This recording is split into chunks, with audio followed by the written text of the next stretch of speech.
berada di komplek pemakaman dari Ki Ageng Kliti.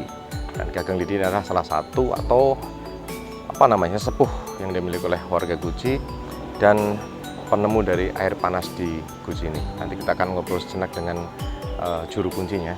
Ini perlu diketahui, setiap hari Sabtu dan Minggu di sini ramai. Cuman saya kesiangan ya, agak siang kesininya juga terlalu panas ya. Jadi mungkin si peziarah sudah pindah dari tempat sini.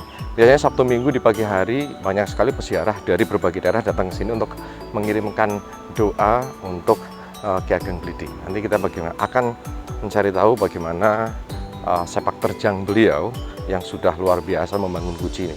Oke, saksikan terus sampai selesai. Terima kasih.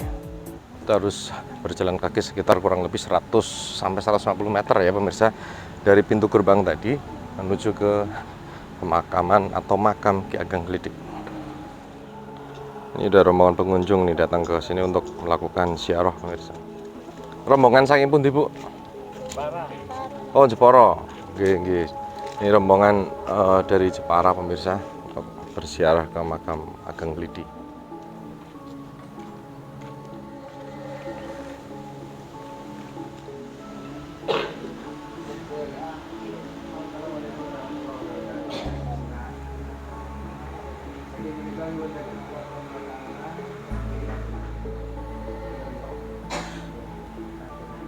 Pemirsa, setiap hari Sabtu dan Minggu banyak peziarah dari luar kota yang datang untuk berkirim doa di makam Kiai Kliti ini. Nanti kita akan ngobrol dengan juru kunci tentang sosok Mbah Kiai Kliti atau tentang keberadaan dari makam ini. Oke, ikuti terus pemirsa, ini akan menarik. Assalamualaikum Pak, Mas. Nuhun sewu Pak. Ini Mbah Kosim ini yang menjadi juru kunci dari makam Kiai Kliti. Nanti kita akan ngobrol seperti apa. Saya ingin menanyakan beberapa poin. Jujur pemirsa, saya beberapa kali bolak-balik ke Guci ini. Baru belakangan ini tahu tentang keberadaan makam Mbah Kiai Kliti ini. Mbah, ini makam didirikan atau dibuka untuk umum mulai kapan? Assalamualaikum warahmatullahi wabarakatuh. Saya mau ngasih tahu asal usul Mbah Kiai Kliti bin Wira atau Raden Aryo Wiryo bin Wiradamar. Riwayatnya Mbah Kiai Kliti itu datang dari kerajaan Mataram. Sebelum datang di sini, nyantri dulu ke Wali Hidayatullah Cirebon. Setelah di Cirebon lama, akhirnya diutus Wali Hidayatullah suruh datang di sini, Desa Pemutihan. Oh, ini namanya Desa Pemutihan. Dulunya. Ya, setelah datang di sini, pertama pembuka tanah Guci. Sambil buka tanah, riwayatnya itu 7 bulan tirakat. Setelah 7 bulan tirakat, ada suara nggak ada rupa, suruh bebat yang sekarang dibikin wisata pemandian. Pemandian itu riwayatnya zaman dulu airnya masih keluar belelang. Setelah dibebeti sama Mbah Kiai Kliti, punya tongkat-tongkatnya ditancapkan ke bumi. Akhirnya Wali Hidayatullah Cirebon datang di sini, membawa Guci diisi air, ditumpahkan di pemandian. Setelah ditumpahkan di pemandian, akhirnya nyuwun sama Gusti Allah, moga-moga airnya dikeluarkan air yang panas, yang bening, buat sabab segala-gala penyakit.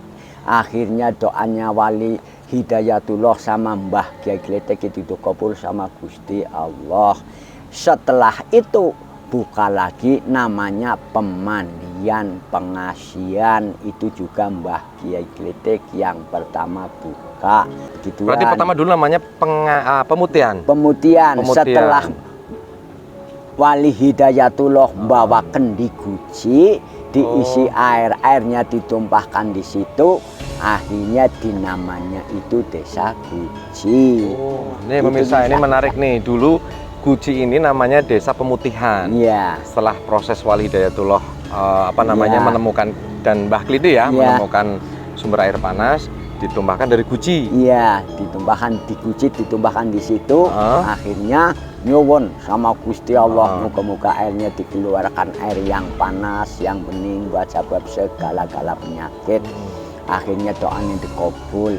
Dinamanya itu Kaligung. Segala buat sebab itu menang. Oh, pemirsa menarik ini. Ini liputan yang menarik pemirsa, Ya, salah satu menguak sejarah tentang Guci nggih. Iya. Oke. Kalau Mbah Kiai Abdul Karim riwayatnya Itu yang makamnya di sana Iya. nggih? Nah, datang ke Guci, riwayatnya di Guci sudah ada rumah 40 baru datang di sini.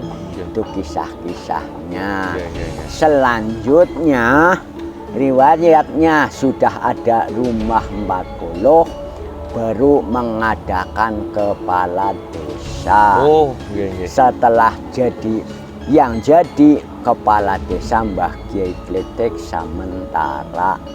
Berarti pertama kepala desa Iya. pertama di Guci atau di Desa Pemutihan itu namanya Mbah Kiai Ageng Klitik. Iya. Asli sini, Asli tapi keturunan dari di kerajaan Kerajaan Mataram. Mataram. Oh. Cucunya Raden Patah itu Mbah Kiai. Klitik itu cucunya Raden Patah. Wah, Itu luar biasa.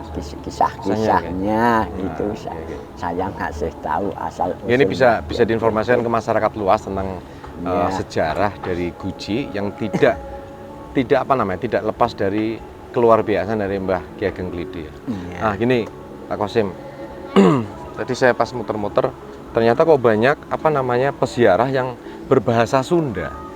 Itu kenapa kok yang datang ke sini dari berbahasa Sunda, artinya berarti memang jauh dari luar daerah Kabupaten Tegal. Itu biasanya yang berbahasa Sunda dari mana aja?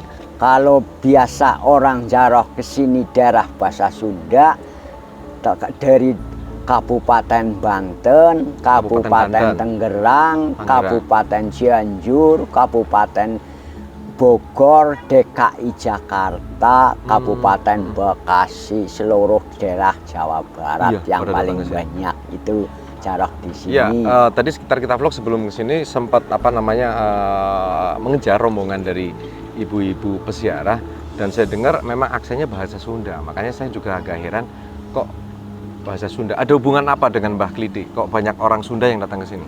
Riwayatnya orang Sunda datang di sini mau kirim doa sama Mbah Kiai Klitik, akhirnya minta sama Gusti Allah, moga-moga minta dikasih panjang umur, diparinah sehat, moga-moga Allah memberkahi rezeki ingkang barokah, moga-moga punya usaha Allah melancarkan usahanya, yang punya penyakit moga-moga Allah ngangkat penyakitnya, yang belum punya jodoh moga-moga Allah cepet-cepet ngasih jodoh, yang belum punya turunan moga-moga Allah cepet-cepet ngasih turunan itu jadi anak yang soleh atau solihah.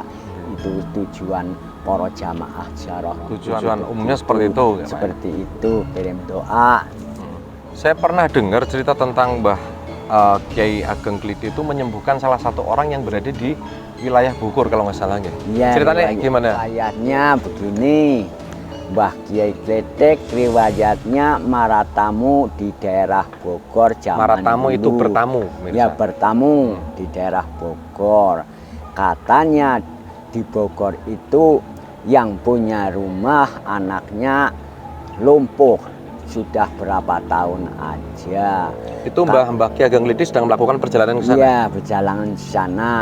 Setelah itu namu di situ di rumahnya, riwayat Mbah Kiainya tanya anaknya kenapa, anaknya sakit lumpuh sudah lama, Sudah puluhan tahun, Pak? sudah puluhan tahun, coba aja ngambil air dibawa ke sini.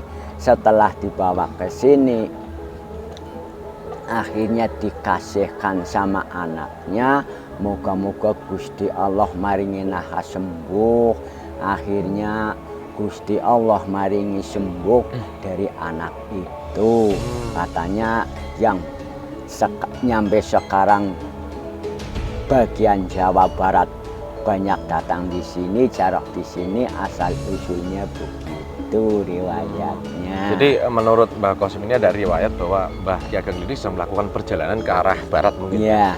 Dan diyakini di daerah Kabupaten Bogor dan Iya. bertamu di rumah penduduk.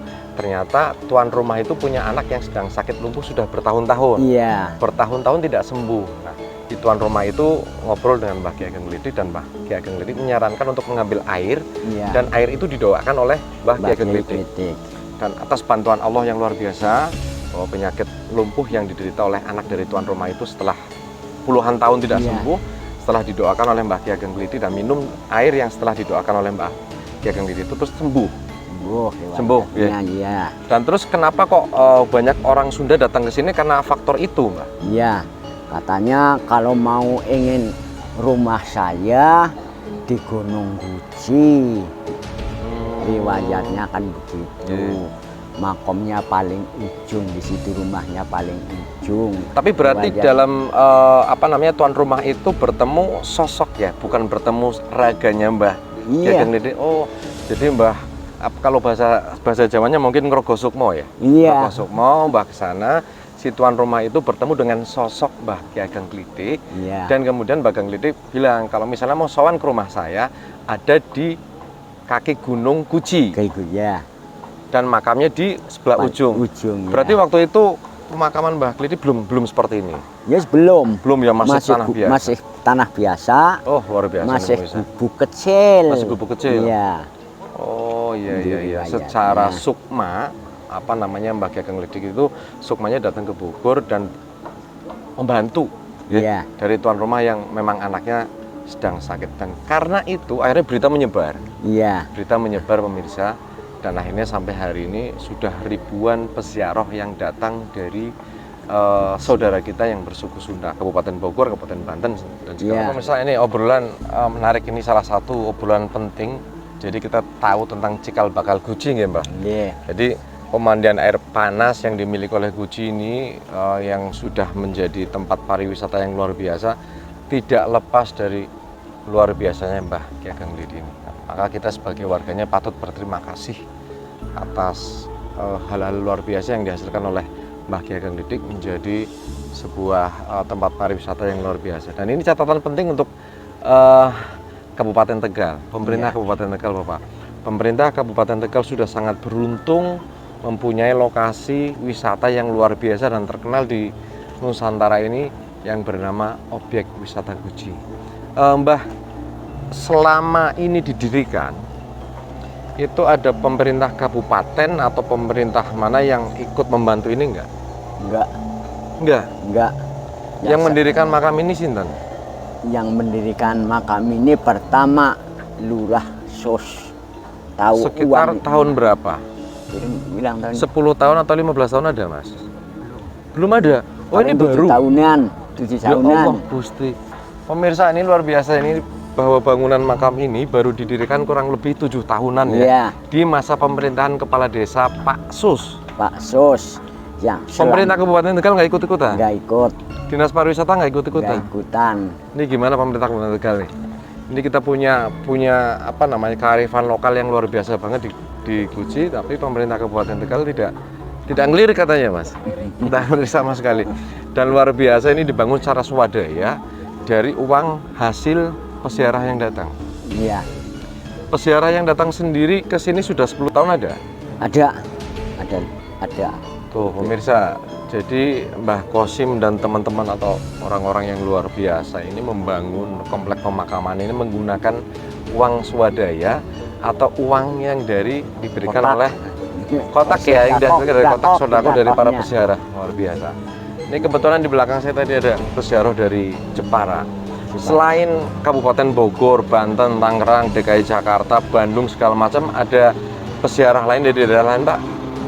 Kalau Kalau Jawa paling Tengah misalnya gitu ada? Jawa Tengah juga ada, tapi nggak banyak. Paling Oh. satu rombongan. Gitu. Ya kayak seperti ini paling satu mobil ya. Iya, satu Kalau mobil. dari daerah Bogor, Mobil Tangerang, pribadi. Serang mungkin udah puluhan Iya. mobil pemirsa. Paling Bagus. satu panitia terkadang nyampe 6 bis, terkadang 2 bis. Ini kalau peziarah ke sini datang nginap. nginepnya di daerah Pekandangan. Oh, di villa sana. Iya. Pemirsa, kita nggak punya aula khusus untuk para peziarah. Jadi peziarah datang ke sini, nginapnya di daerah Pekandangan sana ya? Pekandangan. Di villa-villa atau di hotel yang disediakan oleh para pengelola. Wah, luar biasa. Andai saja ini dikelola dengan baik oleh pemerintah desa, pemerintah kabupaten, ini akan lebih hebat lagi pemirsa. Pak Kosim ini sudah berapa tahun jadi juru kunci? Ya sekitar 6 tahun. 6 tahun ya? Iya. Pernah menemukan hal-hal yang luar biasa Mbah? Enggak. Belum? Enggak. Kenapa ujuk-ujuk kepengen jadi juru kunci? Saya Keseharian apa? Petani? petani biasa. Pak Kosim ini keseharian petani, cuman punya tanggung jawab yang luar biasa. Pengen juga ngopeni nguri-nguri yang dimiliki oleh daerah Guci ini. Menjadi juru kunci dari Amanat makam. dari almarhum bapak saya. Oh, sebelum Pak Kosim, Bapak dulu? Iya. Bapak Sinten? Bapak Wahud. Bapak Wahud. Nah, jadi sebelum Pak Kosim menjadi juru kunci ini, ternyata bapaknya dulu. Iya. Dan bapaknya memberikan amanat kepada Pak Kosim ini untuk ngopeni menjadi juru kunci di makam Mbah Kyai Kliti ini. Harapan-harapannya apa Mbah? Supaya mungkin lebih dikenal oleh halayak ramai. Ya, mipil perbaiki pembangunannya atau Tuh, jalannya. Akses ke sini Mbah Kosim meminta diperbaiki karena memang ini secara tidak langsung pemirsa bahwa salah satu kearifan lokal yang dimiliki oleh Bukit Guci atau Gunung Guci ini adalah salah satunya ya makam ini. Iya. Selain orang datang-datang berbondong-bondong pengen mandi air panas yang luar biasa, juga ada sebagian diantaranya yang datang ke sini ya. Iya. Nah, ini kalau nggak diperbaiki ya repot. Ini Iya. harapan Mbah Kosim sebagai juru kunci dan mewakili warga Guci supaya akses infrastruktur menuju ke sini diperbaiki nggak Mbah? Iya. Selain jalan diperbaiki apa? Ya selain jalan perbaiki, inginnya saya makomnya dibetulin yang bagus. Dibagusin Kalau lagi gitu, betul. ya. Seperti ketika kita melakukan ziarah Wali Songo ya. Iya. Itu makamnya bagus-bagus. Ini kalau pemerintah Tegal, pemerintah Kabupaten Tegal bisa melihat ke sini, ini luar biasa. Saya saksi pemirsa bahwa di hari Sabtu dan Minggu itu ratusan bahkan ribuan peziarah datang ke sini. Itu kalau kata teman saya per bulan bisa 2.000 sampai 3.000 peziarah yang datang ke sini. Malah lebih ya Mas. Malah bahkan kata Mas itu bahkan lebih dari 3.000. Itu luar biasa. Ayo pemerintah Kabupaten Tegal kita ngopeni bareng-bareng ini. Ini salah satu kearifan lokal yang dimiliki oleh daerah Anda. Kalau ini dibiarkan maneman dan sejarah dari Guci tidak lepas dari tangan dinginnya atau luar biasaannya Mbah Kyai Ageng Kliti. Nggih Mbah nggih. Iya. Dan Pak Kosim sebagai warga sekaligus juru kunci mengharapkan atau punya harapan agar akses infrastruktur menuju ke sini dibetulin supaya banyak peziarah yang tidak mengalami kesulitan ya, Mbak. Iya, biar dan semakin nyaman lagi. Semakin Ini nyaman. catatan penting bisa. Ini ada rombongan dari peziarah dari Jepara, tadi sempat ngobrol dari Jepara. Luar biasa. Ya pun Mbah, kalau tak lanjut perjalanan. Matur nuwun sangat Mbah Kosim nggih. Sehat selalu. Sehat selalu. Oke pemirsa, jadi ngobrol dengan Mbah Kosim, yaitu juru kunci dari makam Kyai Ageng Kliti. Kita akan nyari peziarah, kan kita wawancarai, barangkali punya harapan-harapan untuk kedepannya. Oke, Kabupaten Tegal mantap, Guci mantap. Pak, nuwun sewu, saking Jepara Pak. Oke, pemirsa ini Bapak sinten nggih? Bapak Suhadi dari Jepara nggih. Nggih nuwun sewu Pak. Setelah datang ke sini, harapannya Bapak nopo? Barangkali ada pesan tentang kekurangan-kekurangan dari makam sini, Pak. Yang ziarah sini, tempatnya juga sana kok kurang lebar. Misalnya ada orang banyak kan kurang. Gitu. Kurang lebar nggih, Pak? Nggih. Ya kurang lebar. Nggih. Misalnya makin lama kan semakin banyak. Betul, Pak. Betul. Ya terus untuk perjalanan ini kan bagusin lagi kan enak. Iya. Disebarkan. Iya, betul. Betul. Ya, lebar, perluas. Jadi Tapi orang jarang itu nyaman lah. nggih. Nyaman. Datang dari Jepara kapan, Pak? Dari malam. Berarti nyipeng jam- mriki? Enggak. Cukup Perjalanan. Pukul 11. Nggih. 11. Ini baru pertama kali datang. Iya, baru pertama Kok kali. jauh-jauh dari Jepara ke sini, Pak, milihnya? Ya, Informasinya pripun? Yang jenengan ini kan tahu tentang dari rombongan dari kumpulan apa Bu? Dapat Yang ada di Jepara. Ya, dari Di sini. Jepara. Saya ingin jalan-jalan Kalau ada kas kan Oh, untuk jalan-jalan gitu. Plesir wisata rohani lah, nggih. Iya, Iya, betul. silaturahim ke wali-wali gitu. Ya ke sini aja dari Jepara ya. Kan Mantingan. Nggih, nggih. Terus langsung ke sini. Terus nanti ke Kalongan. Oke. Nah, Ini berarti mau melakukan perjalanan ya, pulang. jalan lagi. Nggih. Ya. Matur nuwun nggih Pak Oke, nggih. makasih. Atas nggih matur nuwun sangat nggih. Assalamualaikum. Waalaikumsalam. Oh, tadi kita sudah mendengarkan salah satu harapan dari peserta atau peziarah, yaitu tentang jalan agak dilebarin lagi, makamnya agak dilebarin lagi supaya lebih bagus dan bisa menampung lebih banyak orang ya Pak nggih. Iya. Nggih. Oke. Kalau suasananya enak kan lebih luas. Nggih, betul Pak. Di atas mungkin ada parkiran kendaraan kecil-kecil banyak kan Bisa masuk. Betul. Siap nggih. lebih bagus. Barangkali nanti bisa saya sampaikan. Matur nuwun nggih Pak nggih. Ini rombongan dari Jepara pemirsa. Ini sekitar kita vlog agak kesiangan. Ini jam 11 lebih 15 menit. Tadi ketika pagi ada ratusan peziarah dari Jawa Barat. Cuma tadi sempat ngobrol dengan satu perwakilan dari peziarah Jepara tentang harapan-harapan. Di sini juga ada pedagang-pedagang yang berdagang untuk menyambut para pengunjung. Oh, ini manisannya kayaknya enak nih. Ini manisan permen, ini manisan pepaya khas Guci, Khas Guci Mbak. khas Guci asli. Ini buka dari jam berapa? Buka dari jam 6 pagi Sampai? orang ziarahnya selesai. Sabtu Minggu atau setiap hari? Sabtu Minggu setiap Setiap hari, hari. kadang buka, kadang enggak. Buka. Kalau ada orang ziarah Ini baru khas buka. dari Guci manisan semen. Enak ya? Ini aku bisa. Loh, ini salah satu apa namanya?